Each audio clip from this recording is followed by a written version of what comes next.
Nous allons nous asseoir.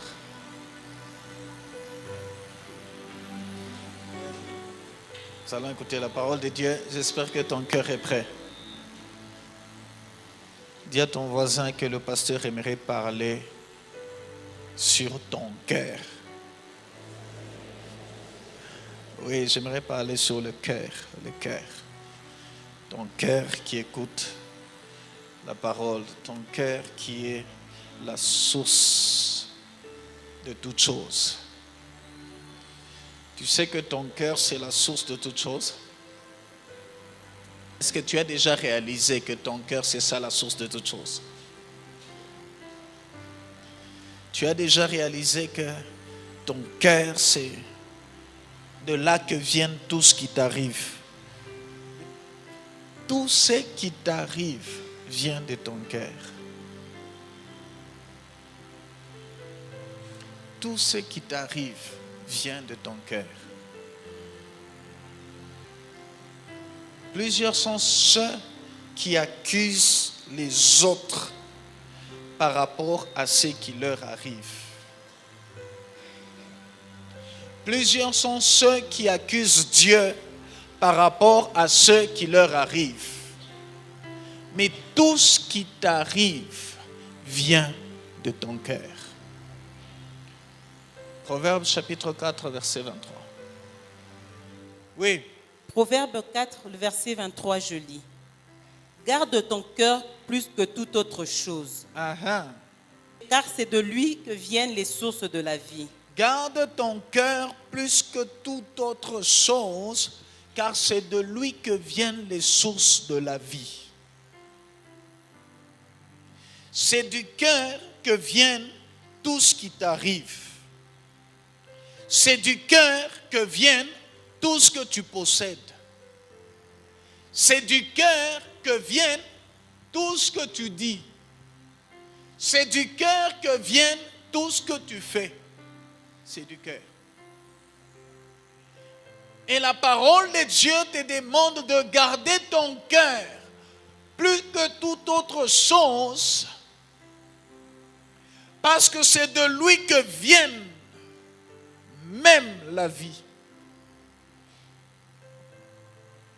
Que le Seigneur soit loué. Seulement que les gens sont dans une grande distraction. Personne ne veille sur son cœur. Plusieurs sont ceux qui ne veillent pas sur leur cœur. Ils veulent voir des grandes choses. Ils veulent vivre heureux sur la terre. Ils veulent être dans la joie, dans la paix, mais ils ne veillent pas sur leur cœur. Comment est-ce que tu cherches la joie sans veiller sur ton cœur? Comment est-ce que tu cherches la paix sans veiller sur ton cœur? Comment est-ce que tu cherches les grandes choses sans veiller sur ton cœur? Tu n'auras pas tout ce que tu cherches tant que tu ne veilles pas sur ton cœur. Parce que tout ce que tu cherches doit provenir de ton cœur. Dis cela à ton voisin.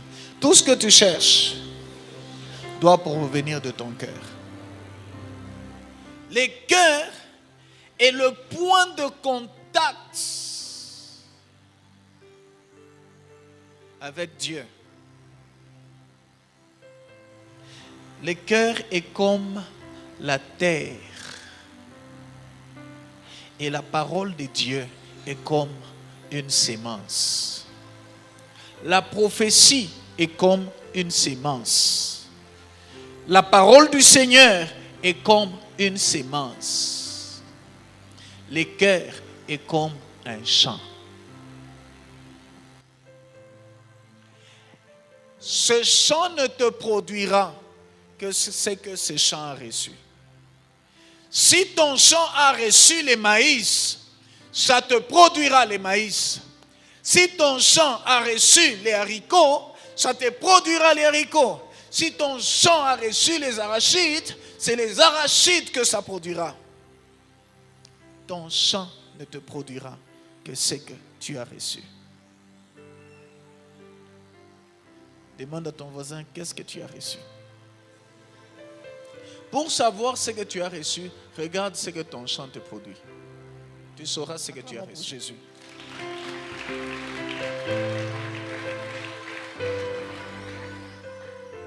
Tout ce que tu as reçu, tu vas le découvrir par tout ce que tu as et tout ce qui t'arrive. C'est ce que tu as reçu dans ton cœur. Il y a deux problèmes qui arrivent et qui sont la cause des malheurs ou du bonheur qui arrive à l'homme. La première des choses, c'est l'état du cœur. La deuxième des choses, c'est l'état de la sémence. La première des choses, c'est comment est l'état de ton cœur. La deuxième des choses, quelles sont les sémences que tu reçois.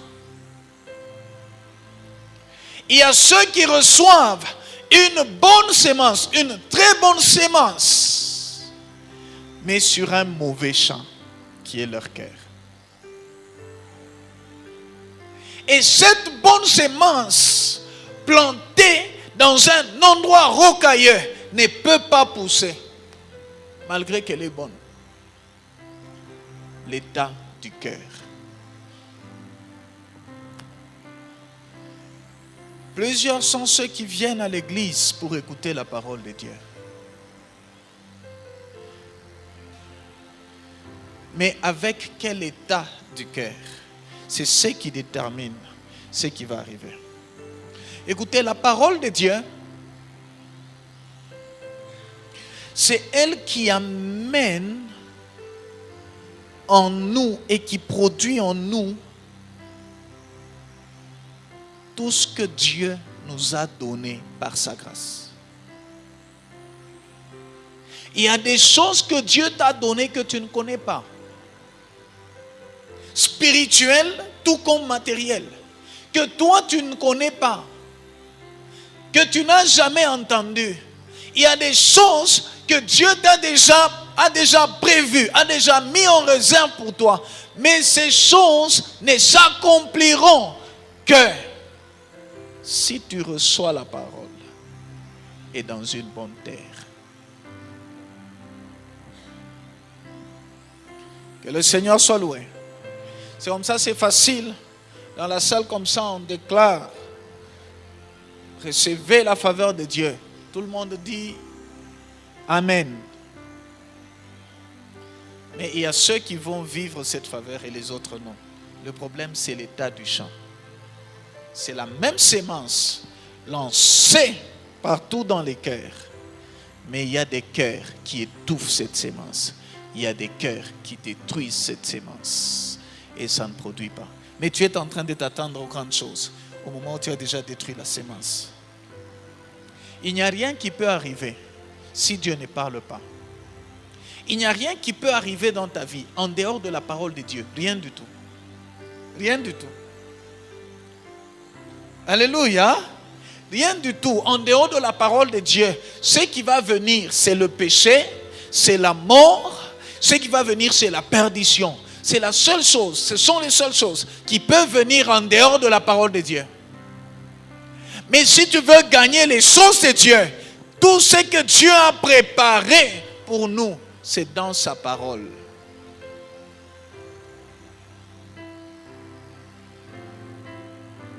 Que le Seigneur soit loué.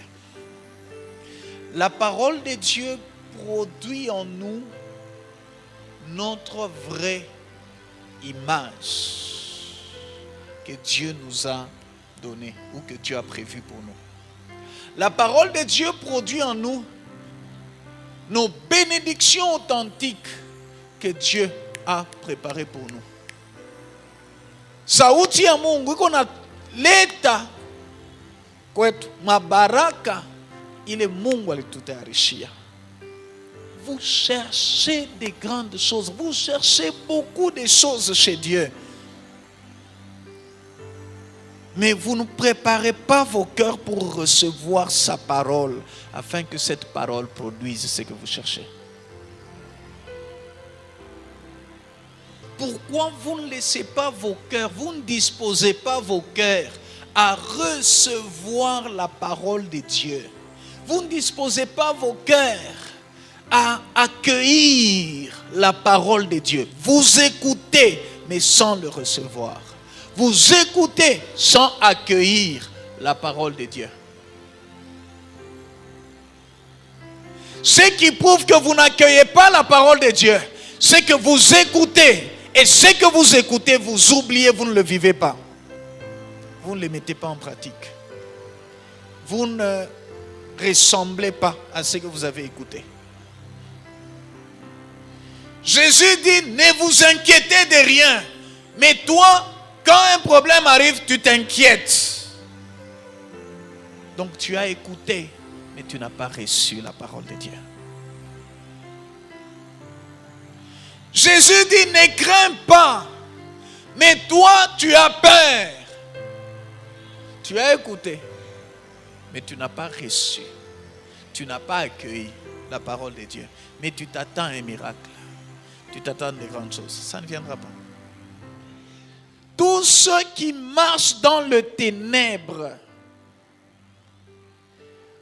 rencontrent les blocages. Tous ceux qui marchent dans les ténèbres sont confus. Tous ceux qui marchent dans les ténèbres tâtonnent.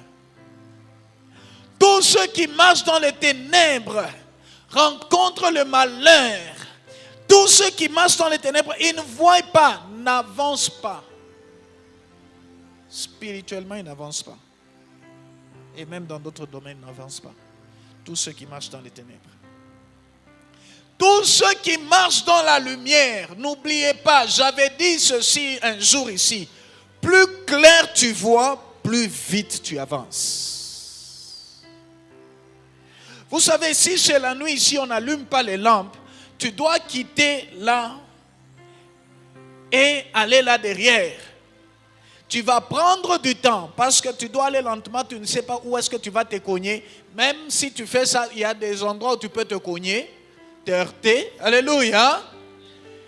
Mais parce que c'est clair, tu peux quitter facilement et passer aller là derrière. Plus clair tu vois, plus vite tu avances. Celui qui me suit, pour dire, suis-moi et tu ne marcheras pas dans les ténèbres. En d'autres termes, suis-moi et tu ne seras jamais bloqué. Suis-moi, tu ne tâtonneras jamais. Suis-moi, tu ne seras jamais ignorant. Suis-moi, tu ne rencontreras jamais le malheur. Suis-moi, tu ne seras jamais prisonnier. Suis-moi, tu ne marcheras pas dans la peur. Parce que celui qui marche dans les ténèbres marche dans la peur. Marche dans l'incertitude. Vous voyez? Ça, c'est le Seigneur qui dit, suis-moi. Cette parole renferme le bonheur. Maintenant, celui qui le reçoit, il le reçoit dans quel type de chant?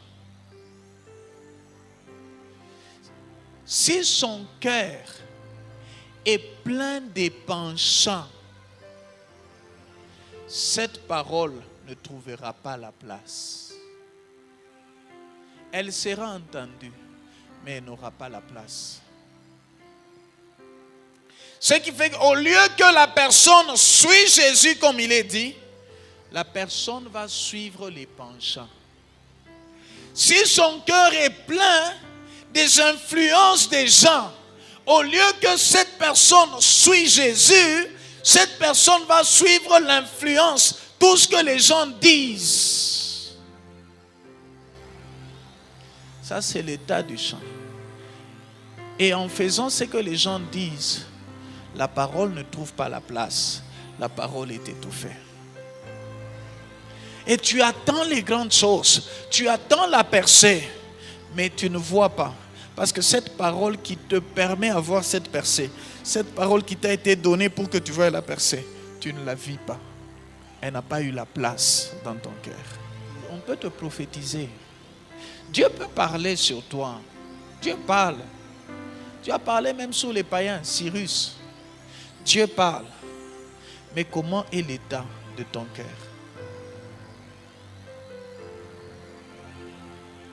Comment est l'état de ton cœur? Vous savez pourquoi Jésus avait dit aux pharisiens que les prostituées vous précéderont dans le royaume des cieux? Ce n'est pas que Jésus a encouragé la prostitution, mais Jésus a expliqué que ces prostituées qui abandonnent la prostitution, qui se convertissent, vont vous précéder. Parce que tout ce que j'enseigne, elles le reçoivent à bras ouverts, à cœur ouvert. Mais vous, les pharisiens, vous êtes pleins de la loi de Moïse, pleins d'orgueil, pleins de penchants. Tout ce que je dis, vous essayez de les trier par rapport à vos penchants, par rapport à la loi de Moïse, par rapport, alors vous ne verrez rien. Mais celui qui vient du monde, il a tout abandonné. Son cœur est vide, son cœur est prêt pour recevoir la parole de Dieu. Beaucoup de gens sont pleins, leur cœur est plein. Leur cœur est déjà plein de positions. Le cœur est plein de positions. Le cœur est plein de choses. Le cœur n'est pas vide, n'est pas prêt pour la parole de Dieu, pour recevoir un miracle. Que le Seigneur soit loué. Il y a des gens qui préparent même des événements futurs. Si on fait ça, je ferai ça. Si on fait ça, je ferai ça. Si on fait ça, je ferai ça. Et même quand la parole de Dieu viendra, où on va lui dire, fais attention les jours qui viennent, tu dois être sage, garde ta bouche, ne parle pas beaucoup. Ça va te préserver à beaucoup de choses. Mais son cœur qui a déjà pris des positions, quand on va seulement venir, on nous a dit, hein, je savais. Pourquoi? La parole de Dieu n'a pas trouvé la place. Les cœurs avaient déjà une position. Et quand ça va lui créer des problèmes, il commence encore à chercher Dieu. Seigneur, descends. C'est une urgence. Si tu ne fais pas, moi je suis perdu. Jésus a vu ça d'avance et il voulait te prévenir. Tu n'as pas écouté. Maintenant, tu te retrouves dans le malheur. Tu veux qu'il agisse. Même quand il doit venir agir, il viendra agir encore par une parole. Il doit parler. Pas parce que tu as prié, mais parce qu'il a dit. Maintenant, si tu ne reçois pas encore ce qu'il a dit, tu continueras dans les malheurs.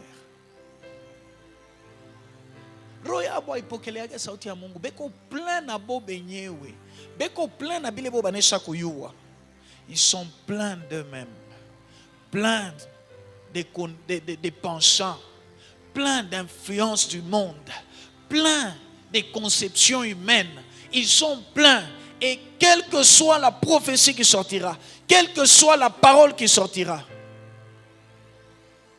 elle ne trouvera pas de la place. Elle sera étouffée par les penchants qui sont dans les cœurs. Comment est l'état de ton cœur?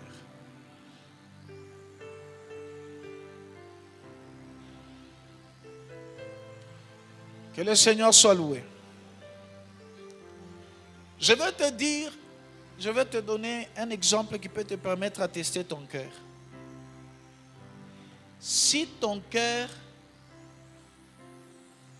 n'aime pas entendre quelque chose, mais tu te retrouves dans un endroit où on est en train de dire ce que ton cœur n'aime pas entendre, vous savez ce qui va se passer?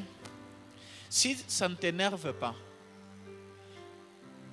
tu vas t'ennuyer, tu vas bâiller et tu auras sommeil parce que ton cœur n'aime pas. Le cœur ne bâille jamais quand c'est devant ou ça entend ou ça voit, ça regarde ce que ça a toujours voulu regarder ou entendre, c'est que le cœur aime. Tu ne vas pas voir où qu'on a bâillé par qui tout qui l'on a peine. C'est ça l'état de ton cœur. Alléluia. Si on parle, on prêche sur la parole de Dieu, je commence à m'ennuyer. Mon cœur a un problème. Parce que mon cœur devait être attiré par cette parole. Mais comment mon cœur n'est pas attiré par cette parole? Donc il y a des choses qui remplissent mon cœur, des choses qui sont dans mon cœur, qui ne permettent pas que mon cœur reçoive cette parole. Je dois commencer à me libérer. Jésus a discuté avec Pierre. Jésus a dit, Pierre, tu me régneras. Parce que c'était ça le cœur de Pierre. Mais Pierre a dit, non, moi, je connais mon cœur. Moi, je ne peux pas te renoncer. Parce que Pierre imaginait ce qu'était son cœur au moment où ce n'était pas la réalité de son cœur. Vous savez, vous pouvez imaginer que vous avez un cœur comme ça, mais en réalité, ce n'est pas ça. Connaître ton cœur, c'est connaître tes réactions. Votre cœur, c'est les réactions que ça produit.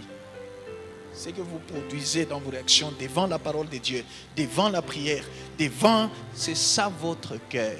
Donc vous ne pouvez pas mentir Dieu.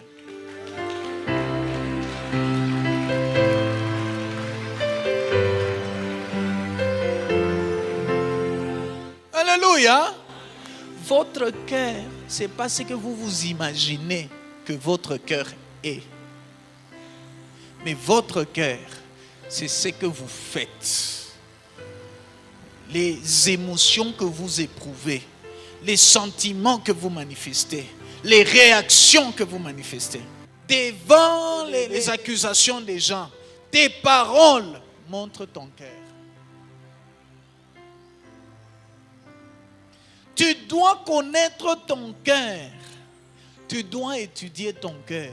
Tu ne dois pas imaginer ton cœur. Pierre ne connaissait pas son cœur. Jésus connaissait le cœur de Pierre. Il y a des gens qui disent, j'ai la foi, j'ai la foi. La foi se loge dans le cœur. Mais quand un problème arrive, ils réagissent comme les gens qui n'ont pas la foi. Mais ils disent, j'ai la foi. Et tout ce que le cœur n'est pas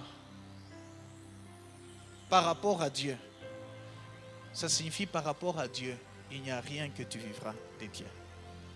Parce que le problème, c'est ton cœur.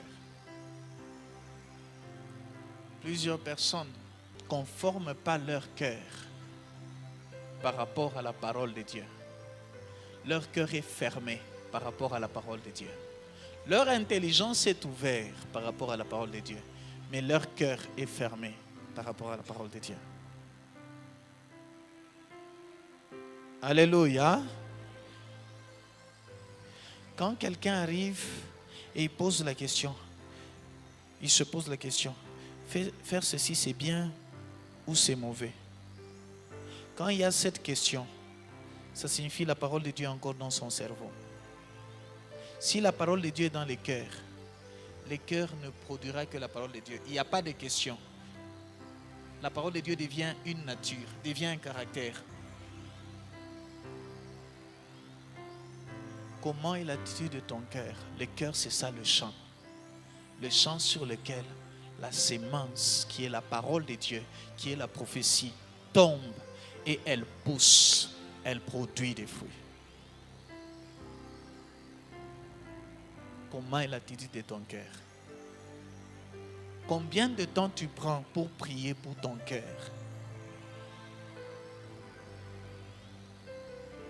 Ton cœur a pris une décision et cette décision t'a coûté.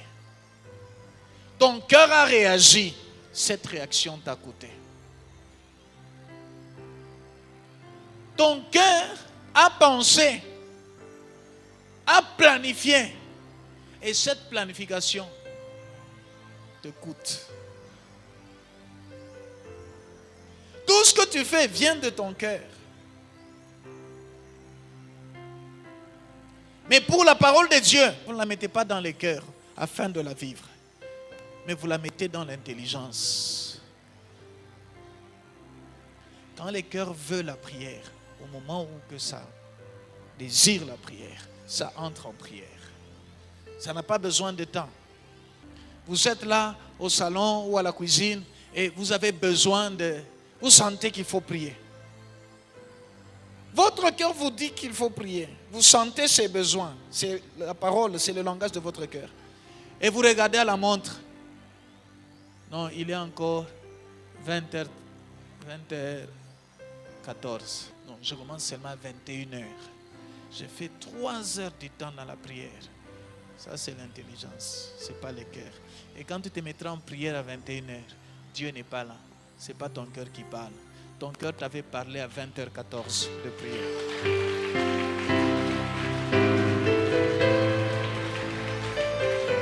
Et beaucoup de chrétiens vivent par rapport à l'intelligence humaine, pas par rapport au cœur. Le cœur n'est pas prêt pour Dieu. Elles remplissent les cœurs des histoires qui les éloignent de Dieu, qui détruisent leur foi et qui empêchent la parole de Dieu de produire les effets. Dieu dit ainsi en est-il de ma parole. Elle ne rentre jamais à moi sans avoir produit des effets. Alléluia. Que le Seigneur soit loué. Mais combien de fois tu as écouté la parole de Dieu? Combien d'effets que tu as vus dans ta vie de cette parole? Combien de réactions? Le problème, ce n'est pas la parole annoncée. Le problème, c'est ton cœur. Matthieu chapitre 15, versets 8 à 9. Matthieu 15, le verset 8 à 9, je lis. Oui. Ce peuple m'honore de lèvres. Ce peuple m'honore des lèvres seulement. Mais son cœur est éloigné de moi. Son cœur est loin de moi. Son cœur. Le cœur qui détermine la nature que tu as, le caractère que tu as, le comportement que tu affiches. Les désirs que tu as. Le cœur qui détermine ce que tu veux est éloigné de moi. Il m'honore des lèvres seulement, mais son cœur est éloigné de moi. Ton cœur est-il loin de Dieu? Ton cœur est-il loin de Dieu? Si tu ne t'intéresses qu'à toi-même, tu n'as pas encore connu Dieu. Il y a des choses qui intéressent Dieu plus que ton argent. Il y a des choses qui intéressent Dieu plus que tes intérêts. Si j'aime Dieu, je dois découvrir quelles sont les choses qui intéressent Dieu et appliquer mon cœur à aimer ces choses. Et chaque fois que Dieu les fera, moi je serai dans la joie. Parce que Dieu atteint ses objectifs, parce que je l'aime. Alors mon cœur restera connecté à Dieu. Et je bénéficierai de Dieu sa nature.